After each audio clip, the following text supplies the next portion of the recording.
So I have a teacher that really did make a difference in my life. And surprisingly, it didn't happen until college. And I was, I believe, in my sophomore year. And I had a dual major of English Lit and history.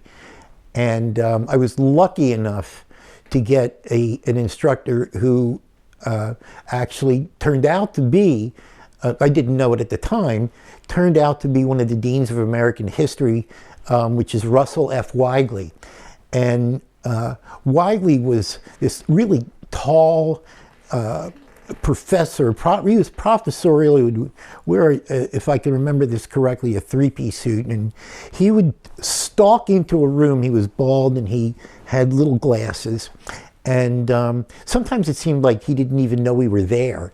But the brilliance of Weigley, who wrote two fantastic volumes called Eisenhower's Lieutenants, and edited a fantastic book on the history of Philadelphia. This was at Temple University. And the brilliance of Weigley was he could make the different characters in American history really come alive, as if you were right in the same room with them. He would describe Jefferson with Jefferson would come into a room and not speak to anybody, and had flaming red hair when he wouldn't wear his wig. He didn't just lecture history. He seemed like he was in the room with them and inviting us into that room, whether he was speaking about Ulysses S. Grant, Eisenhower. It really didn't matter. The brilliance of it was making us feel part of it. And when I went on to read and reread a lot of the stuff on the Civil War and colonial America, which were really his specialties, I took his way of instruction and I applied it to my reading again. And I thought, this is really interesting. It didn't matter who the writer was.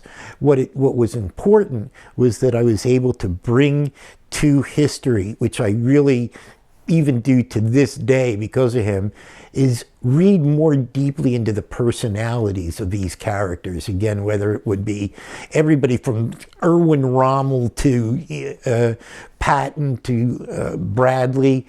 These things were really important in my life.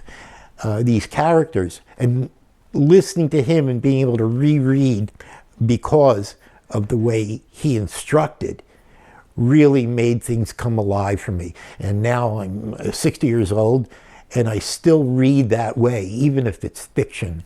I really learned so much about the personality and the reading into things more deeply than I think I ever would have if I hadn't had classes with Russell Weigley at Temple University.